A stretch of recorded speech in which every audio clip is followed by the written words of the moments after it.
Hey and welcome back to my channel, I'm Daniel, and today we're doing the rewind unboxing of the iPad 11-inch M1 2021 because this is one of the most powerful chips ever built in such a device. The chip is more powerful than my i9 laptop Dell XPS. Do you really need an iPad? Check out this other video from another YouTuber, I will link it here up there, because he shows you that at the moment the iPad software is not capable yet of running basic tasks that you need. So can it replace a desktop? I'm not sure. Does it need a desktop-like chip in it to run all of those things? Check out the other video. I'm drawing a lot and I did it with real pens.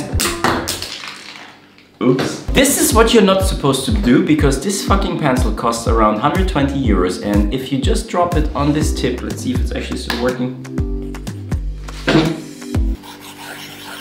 Okay, it's still working. So the reason why I got the iPad Pro over the iPad Air is because it has the 120 megahertz screen. What's it called? Motion protective motion. Protective, definitely not protective motion. What's it called? Motion, pure motion.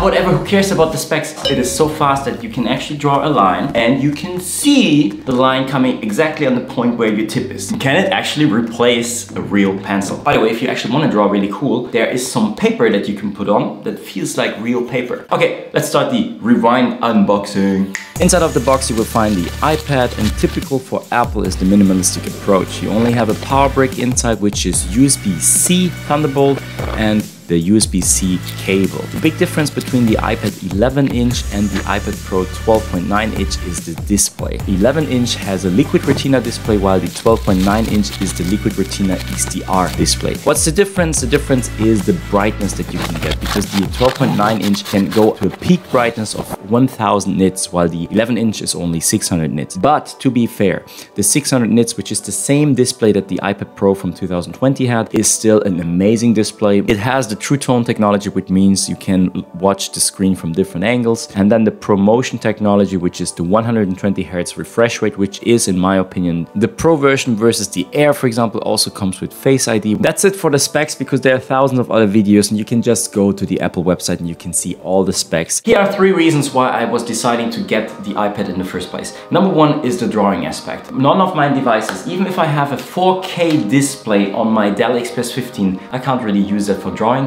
Even if I could have a nice pencil and it would work, the angles are stupid. It's not as nice as just having that on the hand. And that's also the reason why I got the 11-inch, because yeah, of course the 12-inch is bigger screen. You could draw potentially more on it. You can really think about it. I don't think it's such a big difference, but because I already have a bigger device to work on, I just went with the capability of carrying it. It's just so light. But I have to be honest, because I got this Magic Keyboard, which was for me a no-brainer. I wanted to have the Magic Keyboard because of this easy function with the magnets, that you can just take off your iPad and start drawing with it. The Magic Keyboard makes it really, really heavy. It's heavy. Let's come to the third reason why I invested into this, and that's the ARM-based technology M1 chip. Lots of people already made tests and showed you how fast the whole device is, blah, blah, blah, blah. I saw a video from Cold Fusion, a guy from Australia, where he highlights, number 1, the story of Intel. And I was an Intel brand fan. All my laptops, all my PCs were always Intel processors, and they were nice. I was gaming and everything on it, but it opened my eyes. I opened my eyes because there's so much shit going on in the background with Intel, with the promotions, even to the point that some of the benchmark programs, when you had an Intel chips,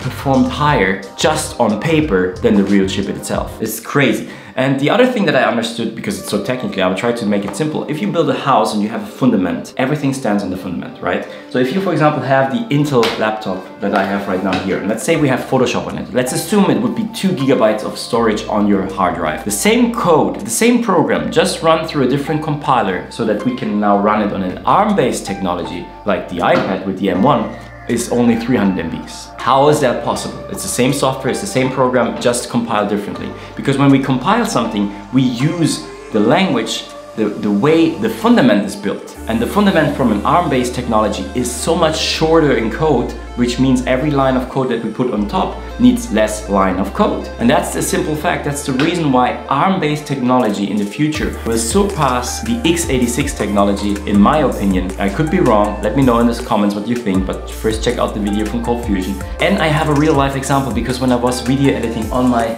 i9, which is fast, don't get me wrong, it is fast, it improved my workflow a lot, but still sometimes just scrubbing through footage, it lags. Not all the time, but it lags. While I was now doing the same same stuff on my iPad and it doesn't lag. I can go crazy on it and it feels like I'm not even hitting the bar, not even the limit. And that is one of the things that can improve my speed. That's why I want to see if I can do more on the iPad in the future. So I will dedicate more videos in the future on how can you use your workflow from a PC or Mac onto the iPad. Is it even possible? What kind of tools and things you can use? And we will do this in a future video. If you like this video, hit like, subscribe, ding ding the bang bang gong, and definitely check out my other videos on this channel. And we see us in the next video. I'm Daniel.